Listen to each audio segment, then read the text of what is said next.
నమస్కారం. Welcome to my channel. ఈ వీడియోలో ఉద్యోగుల బకాయిలకు మోక్షము 24 నెలల డీఆర్ అరియర్స్ ఖాతాలో జమ అంటూ అప్డేట్ రావడం జరిగింది.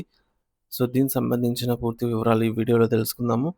వీడియో అయితే ఎక్కడే కానీ స్కిప్ చేయకుండా ఎండ్ వరకు చూసేయండి. అప్పుడే ఇన్ఫర్మేషన్ పూర్తిగా అర్థమవుతుంది. అలాగే వీడియో చూస్తున్న ప్రతి ఒక్కరు వీడియోకి లైక్ చేయండి ఫ్రెండ్స్. ఈ వీడియోని తోటి ఉద్యోగ, పెన్షన్ మిత్రులతో అయితే షేర్ చేయండి. కొత్తగా మన ఛానల్ చూస్తున్నవారు ఇంకా ఎవరైనా సబ్స్క్రైబ్ చేసుకోకపోతే వెంటనే మన ఛానల్ అయితే సబ్స్క్రైబ్ చేసుకోండి. సబ్స్క్రైబ్ చేసుకోవటం వల్ల నేను చేసే ప్రతి ఒక్క వీడియో మీ వరకు రీచ్ అవుతుంది. ఇక ఆలస్యం చేయకుండా వివరాల్లోకి అయితే వెళ్ళిపోదాము. ఫ్రెండ్స్, ఇక విషయానికి వచ్చినట్లయితే ఆంధ్రప్రదేశ్ రాష్ట్రంలో గత ప్రభుత్వ హయాంలో నుండి పేరుకుపోయినటువంటి వేలాది కోట్ల రూపాయల బకాయిలు ప్రస్తుతం ప్రభుత్వ ఉద్యోగ మరియు పెన్షనర్ల జీవితాలను అతలాకుతలం చేస్తూ ఉన్నాయి. గత పాలకులు బాధ్యతారహితంగా వదిలేసినటువంటి ఈ యొక్క ఆర్థిక భారాన్ని ప్రస్తుత కూటమి ప్రభుత్వం కూడా త్వరితగతిన తొలగించలేకపోవడం ఉద్యోగ వర్గాల్లో తీవ్ర ఆందోళన కలిగిస్తోంది.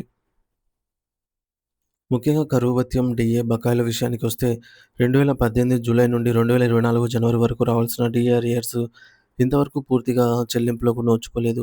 దీనికి అదనంగా 2024 నుండి 2026 మధ్య కాలానికి సంబంధించి మరొక 4 డిఏలు వాయిదాలు మరియు వాటి అరియర్స్ కూడా పెండింగ్‌లో ఉండటం ఉద్యోగుల ఆర్థిక ప్రణాళికలను అయితే దెబ్బతీస్తుంది.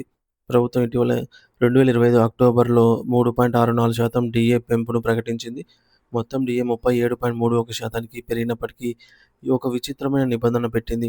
జనవరి 2024 నుండి సెప్టెంబర్ 2025 వరకు రావాల్సినటువంటి అరియర్స్ మొత్తాన్ని కేవలం ఉద్యోగి పదవీ విరమణ సమయంలో మాత్రమే చెల్లిస్తామని ఉత్తర్వులు జారీ చేయడం ఉద్యోగులను తీవ్ర నిరాశకు అయితే గురిచేసింది.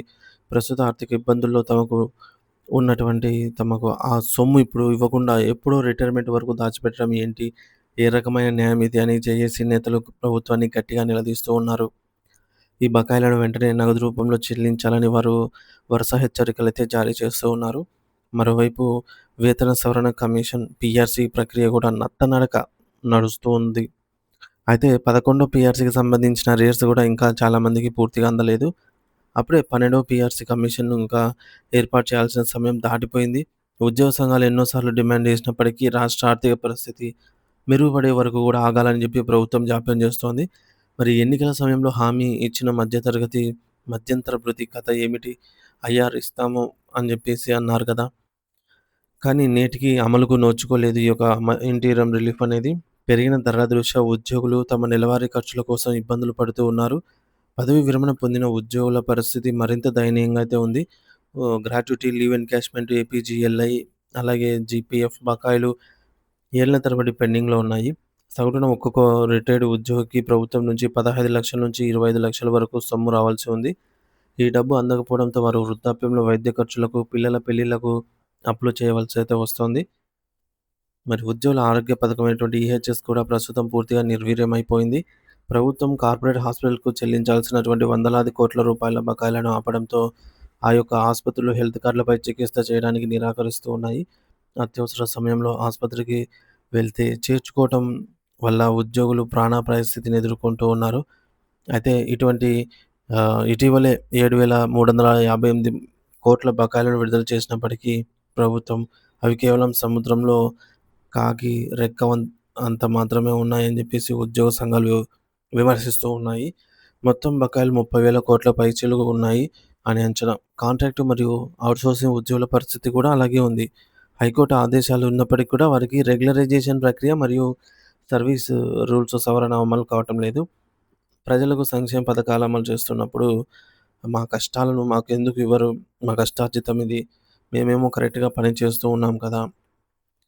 అని చెప్పేసి జేఏసీ ప్రభుత్వాన్ని ప్రశ్నిస్తోంది.